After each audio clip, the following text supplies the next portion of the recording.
She doesn't know what's going on, but she does know that she super likes tasty blood. No shade to anyone that likes this book. I'm sure it's awesome. It's not gonna be for me. I might have overreacted a little bit, but I'm not gonna be happy.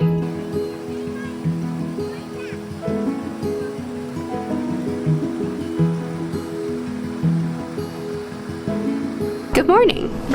I have finished The Winners, which last week I didn't have a reading vlog because the kids were on fall break and I just didn't want to. I was just, you know, doing family stuff, didn't want to do channel stuff. So I didn't do a reading vlog last week, but that's okay because this is a 700-page book and it's book 3 in a series, so I feel like it's fine, especially because on the main channel I do like a schedule to give you, oh wow, bad choice in lighting, huh? Let me see if I can make this a little bit better. On the main channel I do like a monthly schedule where I try to like show you what my plans are for the month. It's not guaranteed that it's exactly how the videos are gonna go, but it's an idea. And on that I put a Beartown series discussion, trilogy discussion, so we're gonna get into it. Truthfully, now that I've finished this, I don't know how to do a discussion on this series. Like, there's so many threads, there's so many characters that have important roles in the story. I don't know how to discuss these 3 books in one video in like a cohesive, I don't know how to do it. I'll do it though. We'll figure it out. We'll figure it out. It might just be more of a chat and not a discussion. You know, we may not be digging in like intensely deep. Anyway, it doesn't matter. The point is, The Winners, I finished it. Some spoiler-free thoughts about it. It was great. It was great.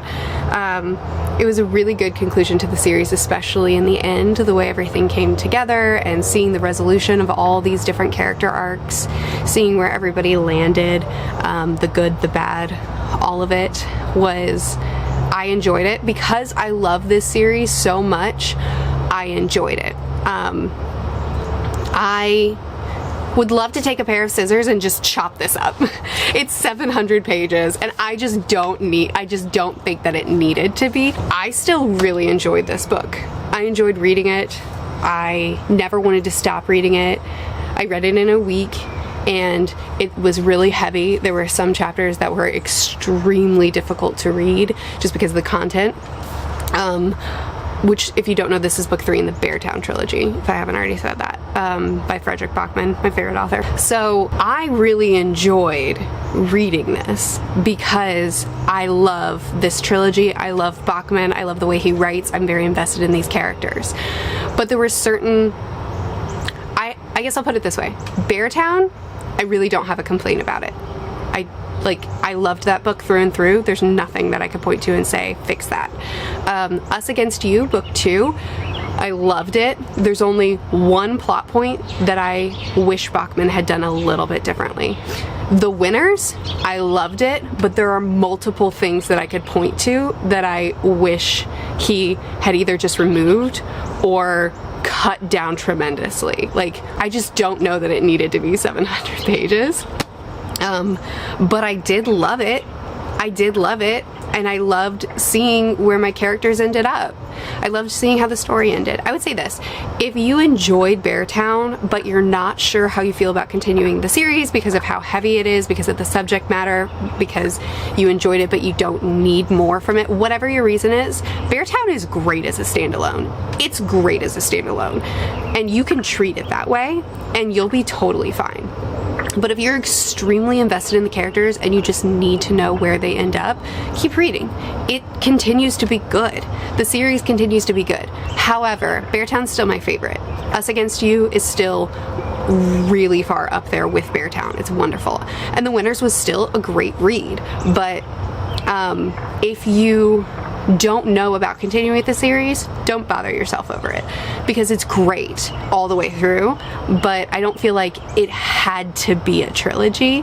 I just think it got to be a trilogy, and I'm happy with that as a big fan of the trilogy. Does that make sense? Anyway, we'll have a discussion and I'll get into all the things that I loved. If you happen to be a big Benji fan like me, don't worry, he gets his time in this book.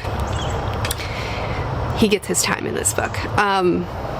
Anyway, we'll have a discussion. We'll chat about some of it. It may not be the most exhaustive discussion because there's so much to talk about in this series, but we'll talk. If you want to, maybe I'll make a community tab and ask you what you'd like to talk about in the Beartown discussion, because there's just so many directions that discussion could go in if we're talking about all 3 books. I don't know what those explosions are. Probably nothing terrible. I also started the Fledgling. I'm only a couple of chapters in. Oh, I've read 4 chapters. They're just short. I'm 32 pages in to the Fledgling, and I don't like it. So I've said before that I don't like vampire books. Or I rarely. It's super rare for me to super rare for me to like a vampire book. It's mostly just like that mythology just doesn't really interest me that much. But then it's also the fact that vampire books are just like super rapey, which Beartown, if you don't know, is about a rape, but it's like discussing that, and this like vampires just for whatever reason it's like this very sexual, non-consensual thing. Like there's a big emphasis on I took them and I forced them into this, but it's also always has like really sexual undertones, or sometimes it's just very overtly. And I just like I don't vibe with it. But then also, for whatever reason, in multiple vampire stories that I've read or watched or like consumed in any capacity, there's like a really big emphasis on children. And I don't like creatures that have such a sexual nature. Why children have to have such a big emphasis in these stories. So in the Fledgling, our main character wakes up, she has no memories. We've got the memory loss trope. She wakes up, she has no memories. She's a creature, she's a thing, and she's in a 10-year-old body. And she feels like she's older than 10, like consciously. She's aware that she's not a 10-year-old, but she doesn't know how old she is. She doesn't know what she is. She doesn't know what's going on, but she does know that she super likes tasty blood. So, you know, there's that. I don't appreciate that we're in the perspective of someone in a 10-year-old body and we're having all these sexual encounters with adults. Even if she's aware that she's not a 10-year-old, I just don't appreciate it. And I know that this is like a normal thing that happens. Like I've read other vampire books that do similar things to what this is doing, and I just don't like it. And like, no shade to people who like vampire novels. I figure there must be something that I'm missing, like some sort of reason why these things crop up a lot in these books that are like is going over my head or something, but I just don't like it. So I'm gonna keep reading because it is Octavia E. Butler, and even if I'm not gonna enjoy elements of her story, I typically like what she does, or at least the conversations that she has. Like I just trust Octavia E. Butler as an author. So I'm gonna keep reading, even though like red flags everywhere for me personally and my personal taste. It looks like it's gonna be a bad time, but I'm gonna keep reading because it's Butler. And I'll talk to you later.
Finishing this book.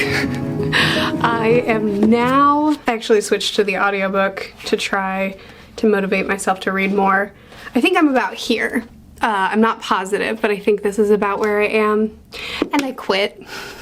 It's like, there's plot happening. She has this memory loss, so naturally we start the book knowing nothing, and then she she finds what was once her village, finds out that everyone that she once loved, not everyone, near everyone that she once loved has been slaughtered, or at least her whole village, everyone that lived within her compound has been slaughtered, and but there's more, and so she finds more people of her own kind, and they're teaching her about her kind, and we're learning along with her. There's a lot of discussions about like being othered and experimentation and free will, and Octavia E. Butler is doing exactly what I expect Butler to do, which is she's having discussions within the story, and they're interesting discussions. But do you know what I don't like? Everything that I said I didn't like before, except that it just keeps happening and somehow is getting worse. Like, she could make it a little bit more palatable, and she chooses not to, you know? Like, for instance, our main character, she, I think her name is on the back, Shori. Okay, I can say it. So Shori, because her name isn't revealed right off, but I don't think it matters that you know. Shori, our main character, she is, yes, in a child's body, but she's sure that she's not a child. So what does she learn when she interacts with people who know her from before her memory loss? She learns that she's of an adult age according to human terms, but according to vampiric terms, she's still a child. She's still not mature. She's still not sexually mature. It's explicitly said, and yet she's still having sex. So like, she's in a human child body, but she's aware that she's not 10 years old. But then whenever we learn more about her, we learn that she's still a child even within her own culture. Why? You could have made it more palatable and you chose not to. Not only that, but like, there's other weird stuff happening. Like, there's a throwaway line where he's talking about his free will as well, because we talk about free will, and he's talking about, her companion is talking about, like, I don't know if I really had a choice in this relationship, and she says, no, you did. There was a moment before I overtook you where you had a choice. You could have chosen what you wanted to do. It was before he knew she was a vampire. It was before he knew her age, and like, he said, I want that 10-year-old. And it's not just that, but like, it's also like weird, unnecessary scenes of him like stroking her body and acknowledging that her body is a child's body, and like in sexual scenes, and like weird stuff like the fact that there's sex happening constantly between these characters, and I think that's just normal for vampire novels, but like it's never heavily described. It's never really explicit scenes, but the most explicit scene that we've gotten, at least at the point that I'm at in the novel, was when he was trying to harm her, when he was mad at her, and he was being extra rough to hurt her. That was the most explicit one we got. And I just like, I don't know why. It doesn't matter. You know what? I don't care anymore. I quit. I just don't like, the plot, there's one, but I don't care about vampires. So I don't care about this plot. And then it's doing all these things that I just like, I don't want to read. So no shade to anyone that likes this book. I'm sure it's awesome. It's not gonna be for me. So what I've done instead, I'm so glad. I got this one from the library specifically because it was vampire, and I was like, you know what? I don't need to buy this because who knows in what direction it'll go in. Good choice, Murph.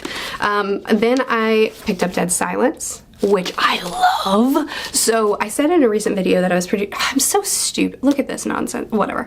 I said in a recent video that I was pretty sure this was deep sea horror. It's deep space. It's like as opposite as you can get. It says a ghost ship, and I think ship, me and my nautical loving self, I just ran for it. But like the cover is literally, I mean, I guess you could call it a diver suit. We could pretend that this is a diver suit on the cover and not an astronaut suit, whatever. So this is in the future. And it's following this crew who receive a distress signal, but it's really, really old. They think it's a ghost signal. They think that it's like been addressed, or at least it's too old for them to really take seriously, but they choose to follow it anyway, and they go out of their way of the mission the thing that they're trying to accomplish. They go way out of their way to follow this distress beacon, and what they end up finding is the Aurora, which is this iconic it's basically the Titanic in space. It's this iconic luxury vessel that took the wealthy, the extremely wealthy, and they still had tiers. They still had a class system, like the really, really, really important wealthy people, and then like the lower class. But, you know, much like the Titanic was. But regardless, it's this luxury ship that went into space and was supposed to make a year-long orbit in space and then come back, but it disappeared. No one found it. No one knows what happened to it. It's gone. And this crew found it. And they decide to explore it and to take some documentation, to bring back some samples to prove that they found it, so that they can go, the people can go and, put the families at, give closure and all the things that would need to happen. The point is, when they go on the ship and they're looking for the black box so that they can, it doesn't matter. When they go on the ship, everything is terribly wrong.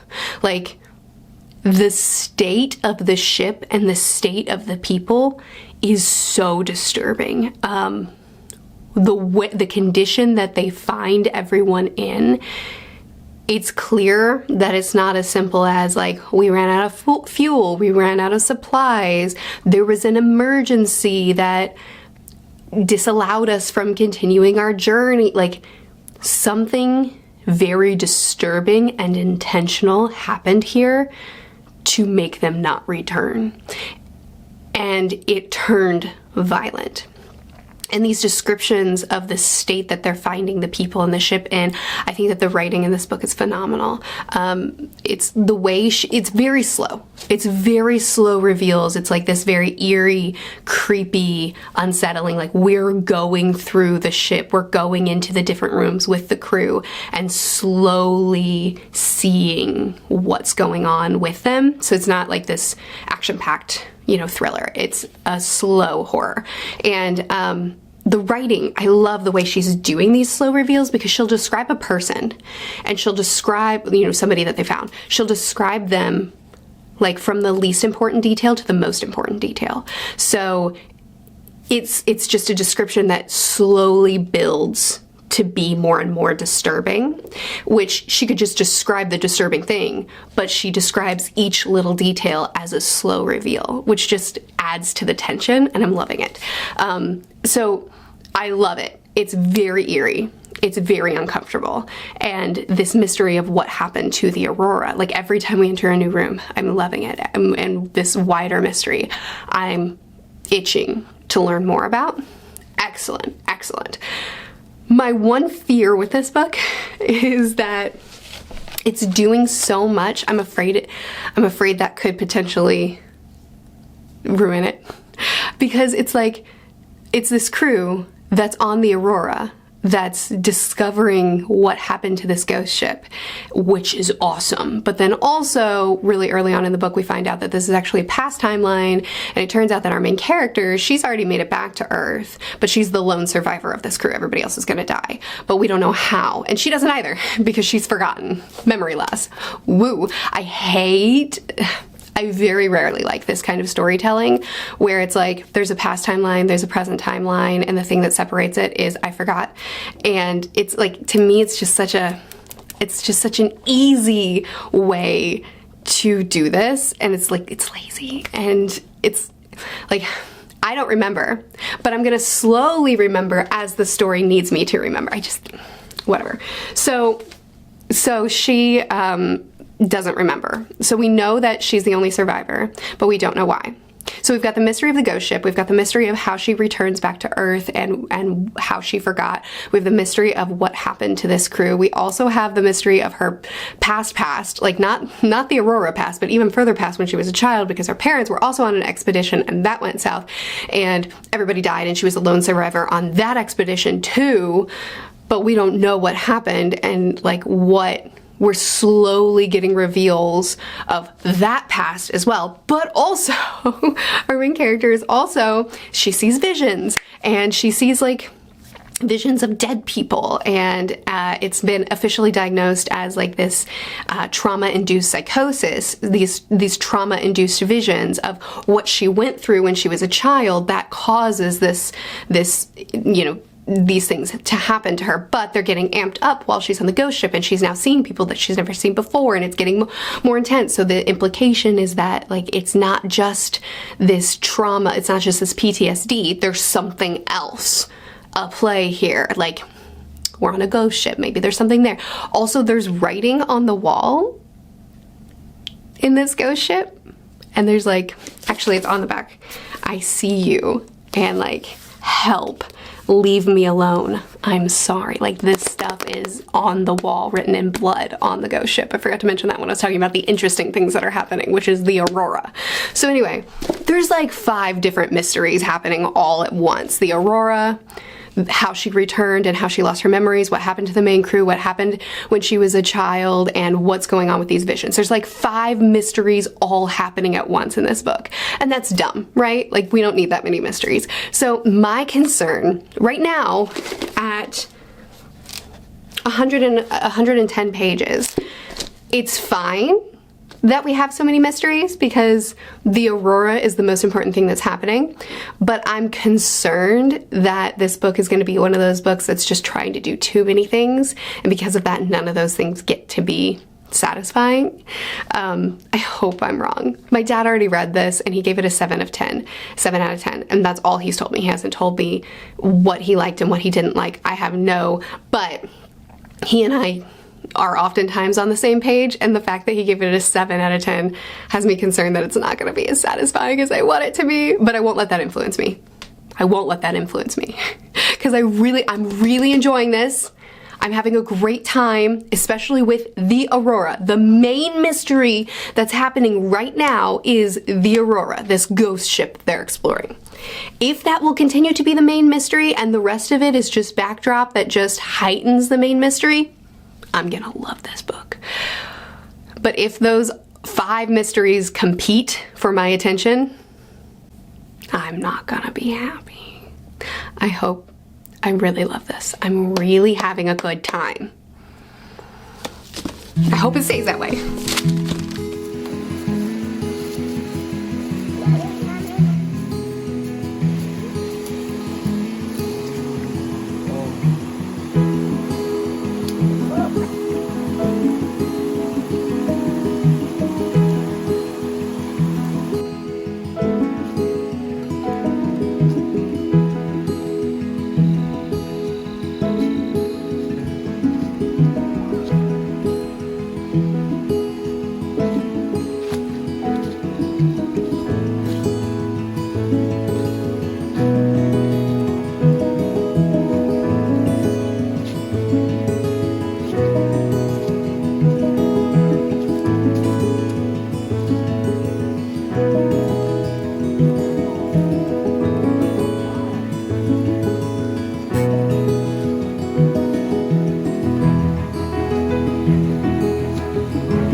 Dead Silence. I really enjoyed this book. Dadgum. I've already told you a bunch about this book, so I'll just give you vague final thoughts. I enjoyed it so much. I love the way the creepy, spooky, haunting, what in the world happened here elements were slowly unveiled, and just that feeling of walking through the rooms with them and just being like, what happened here? She just captured the feeling of like being horrified in a horrifying situation so well. just, oh, amazing.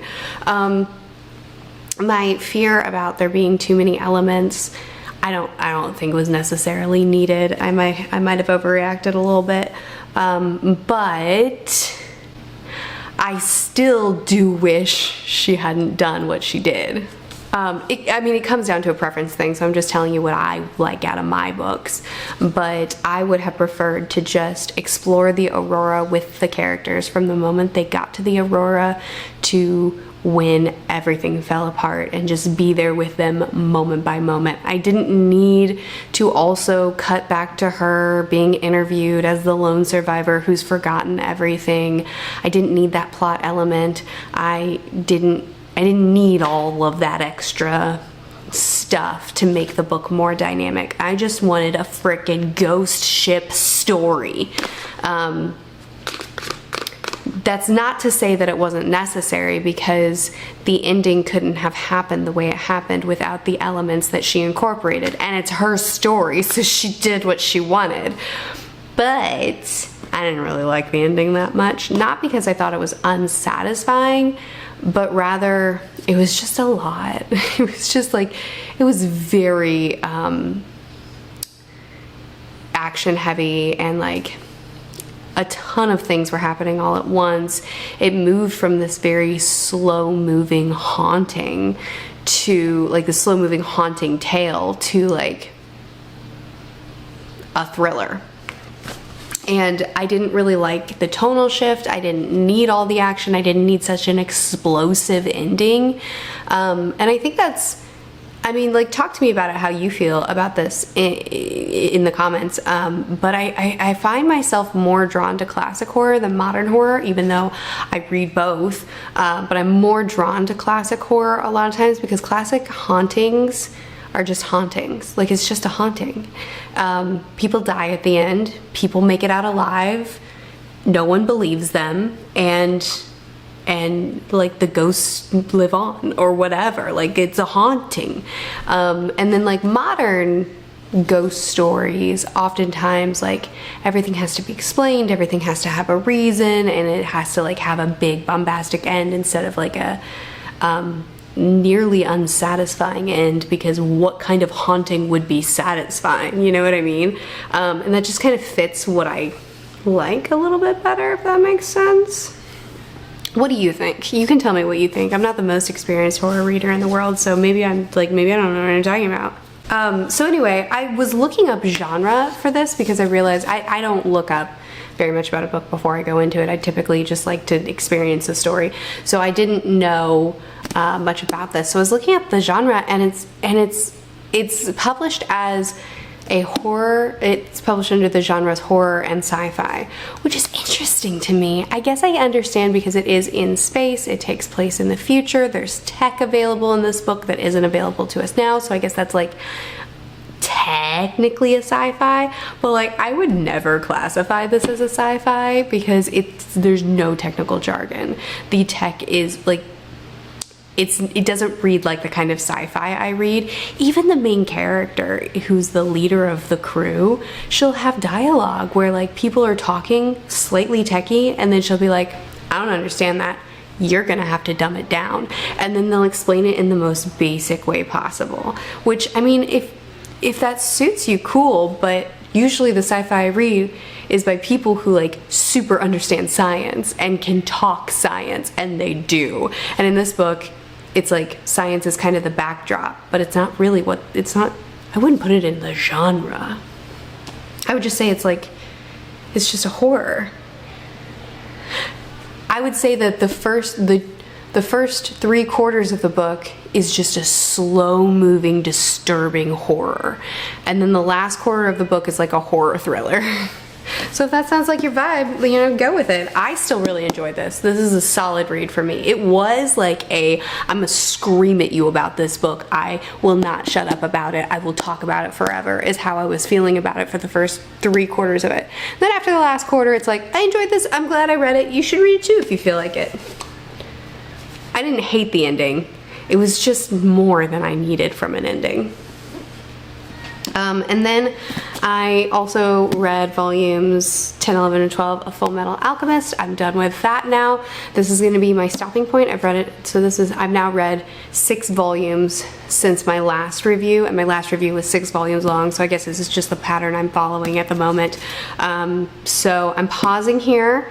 I loved it. It was excellent. We've had some intense reveals. Oh my goodness. You know what? We've had some intense reveals about the villains and about what's going on behind the scenes and like the things that have been hinted at up to this point. We're getting more answers, which is of course only leading to more questions. And it's getting really interesting, but also I also have read what is now my favorite scene in the series, and I just need the series to chill out because nothing should pass that. That should be the cap. Like, we're done now. Which I still have 12 volumes left to read, so we'll see. But just an excellent scene as far as action, as far as reveals, as far as emotions. Like, it was just top-notch scene. So of course we're going to talk about all that in the review too. So I'm just really enjoying myself. So I'm taking a break from this now so that I can go back through, flip through everything, remember everything, and like get my thoughts together so that I can make the review. And in the meantime, while I'm working on that, I have started the 3rd arc for Vinland Saga. It's already awesome. I mean, I've only read 1 volume, not 1 book, because that's different, but 1 volume. And I'm so into it. It's, again, really different from what each arc is, just really different from the last, but I'm already super into what's going on. So just reading a lot of good stuff lately, except for Fledgling. So this is what I have read this week. We've got The Winners, which was great. I loved it. The Fledgling, which was terrible. I didn't love it. I mean, it wasn't for me. I don't know about you. Live your life. Dead Silence, which was great until the end, and then it was good, but still, I still really enjoyed this. Like, solid recommend. And Full Metal Alchemist, which was great. I'm having a great time. I hope you are too. I hope you're reading good stuff. Let me know in the comments if you want to talk about any of these books. If you are reading anything, you can tell me. I post videos every Tuesday and Thursday. I'll see you again soon. Bye.